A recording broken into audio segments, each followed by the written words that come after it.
Korrupsiya bu dunyo miqyosida keng tarqalgan va jamiyatning rivojlanishiga to'siq bo'lib xizmat qiladigan yomon odat.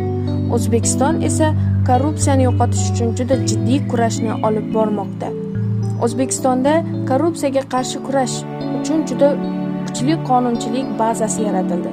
2017-yilda korrupsiyaga qarshi kurashish milliy agentligi tashkil etildi. Yangi qonunlar va normalar davlat xizmatchilarining o'z vazifalarini to'g'ri bajarishi uchun zarur asos bo'lib xizmat qilmoqda. Maxfiy ma'lumotlarning oshkoraligi va elektron hukumat tizimining rivoji korrupsiyaning oldini olishda katta rol o'ynaydi. Fuqarolar endi to'g'ridan-to'g'ri davlat idoralari bilan bog'lanib, o'z huquqlarini himoya qilishmoqda. O'zbekistonda jamoatchilik va fuqarolik jamiyatining roli ham muhim. Mamlakatda korrupsiyaga qarshi kurashish jarayonida mustahkam jamoat nazorati o'rnatilgan. Ochiq eshiklar siyosati va xalqni jalb qilish korrupsiyaga qarshi samarali mexanizmga aylangan. O'zbekistonda korrupsiyaga qarshi kurashda barcha qatlamlarning birlashgan sa'y-harakatlari zarur.